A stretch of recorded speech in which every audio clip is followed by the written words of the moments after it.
Treat your podcast as a business, empowering entrepreneurs through podcasting. As entrepreneurs, you possess valuable insights and experiences that can benefit others. Podcasting offers a powerful platform to share your expertise, establish yourself as an expert in your industry. Hello, I'm Audrey Wiggins, also known as the Tech Diva. How many of you have thought about starting a podcast but haven't yet? Picture your dream podcast. Who's your first guest? Let's say you start your podcast today. In 6 months, what would you want to achieve? You will always remember this: sitting in front of the microphone for the first time, hands hovering over the recording button. You had the ideas, the passion, but one thought kept creeping in: who's going to listen? So you hit record anyway. The first episode, rough. The sound, not the best, but it was out there. And little did you know that one step would open doors, build connections, and turn your voice into a business. Let's fast forward. Here you are today. Your podcast just isn't about talking, it's about building something bigger than yourself. So let's dive into how you can treat your podcast as a business, not just a hobby, by focusing on 6 key areas: concept, structure, branding, pre-production, promotion, and monetization. Concept: defining your podcast identity. Every great business starts with a solid idea. So does a great podcast. So imagine yourself launching your new company. You would ask, what's my niche? Who am I serving? What problem am I solving for that niche? Your podcast needs the same level of clarity. Ask yourself, what does my audience want to walk away with after each episode? And what do you want your audience to walk away after each episode? Do you want to inspire, educate, entertain? Will you bring in expert guests, tell stories, or break down complex topics into actionable insights? Like eating an elephant, right? One little bite at a time. A friend of mine started a podcast about finance, and he thought, who cares about taxes and budgets? Turns out a lot of people do, because he made it what? Relatable. Your audience is out there. You just need to define what makes you unique. So let's look at your structure: setting up for success. Here's the part most people skip: treating your podcast like a business from day one. Think about this. Would you open a store without registering your business? Of course not. Yet so many podcasters never formalize their brand, leaving money where? And credibility on the table. Set yourself up professionally. Choose a business structure: LLC, sole proprietorship, S Corp. Register your name.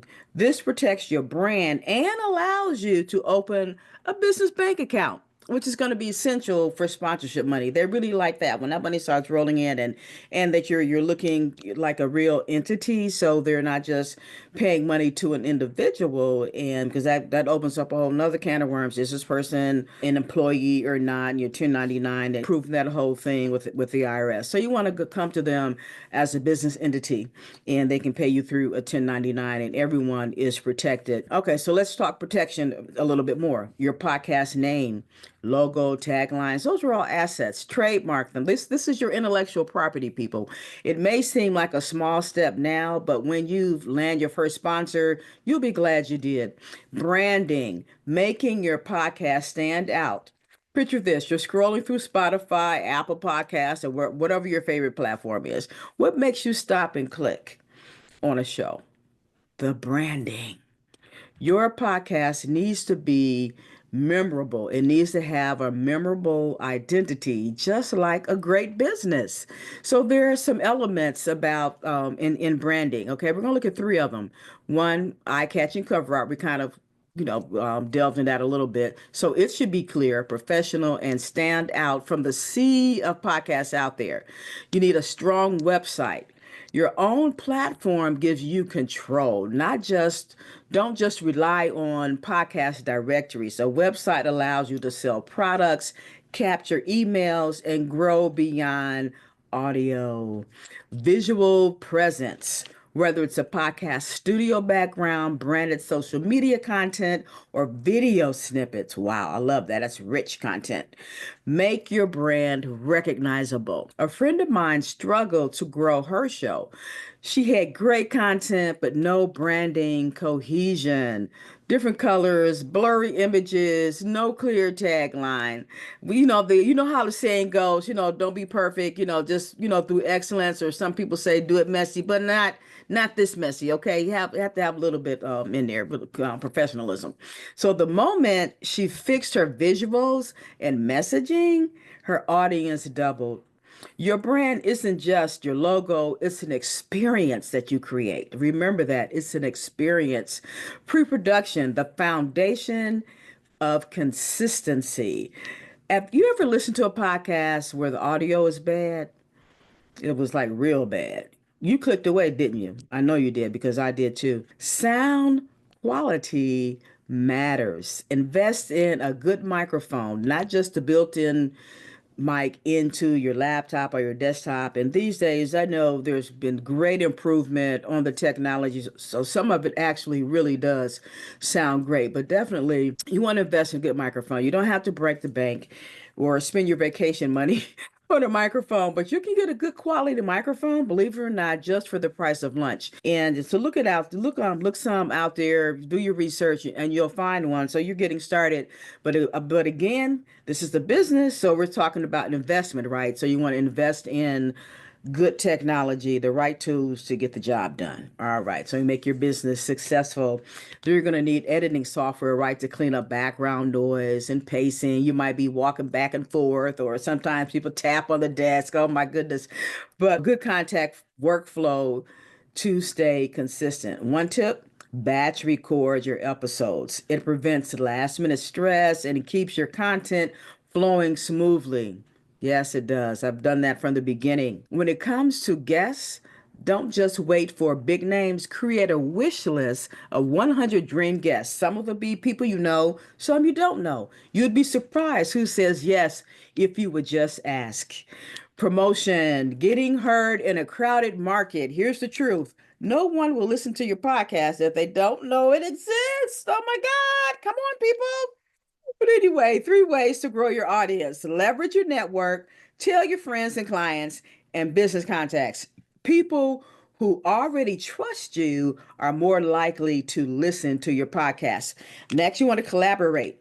Partner with other podcasters out there. Cross promote episodes to tap into new audiences. Isn't that what sometimes you do in regular business? I might have a product, you might have a product, and there may be some synergy there, and we can promote together and create another product. So we can become something, we create something bigger, and everyone wins in the end, right? So it's a win-win. So cross promote your episodes to tap into new audiences. Engage your listeners. How are you going to do that? Create polls, respond to comments, and ask for feedback. When your audience feels involved, they stick around. Sticky, sticky, sticky. They stick around. One early mistake that people usually make is launching their podcast and then waiting. It's out there. Click, click, click, click, click, click, click, click. What is that? Crickets. Then we get strategic about things.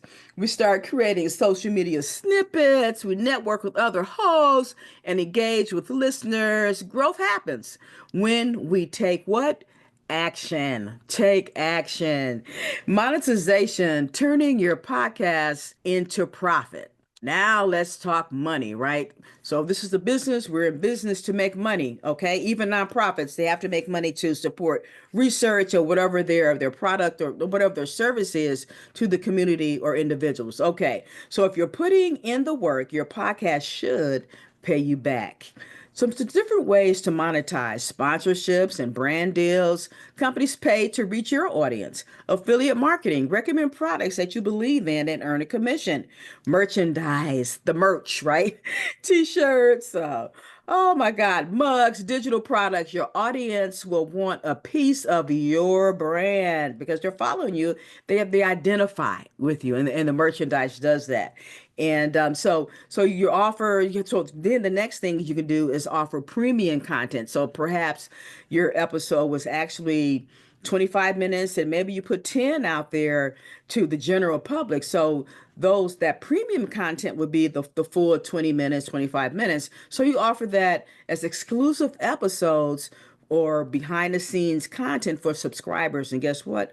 Those subscribers are actually paid subscribers. So that's the monetization piece right there. So a podcaster had 500 listeners per episode. Not a huge audience, but highly engaged.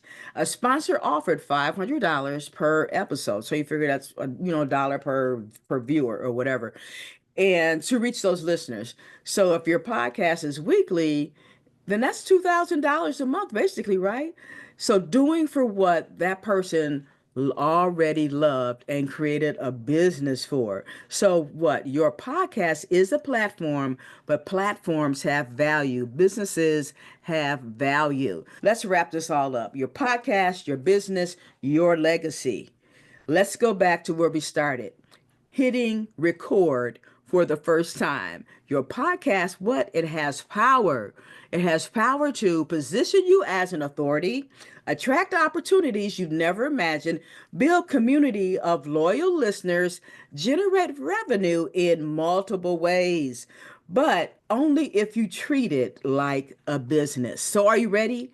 Because the next great podcast entrepreneur could be you. Hit record, take action, and watch what happens. Thank you.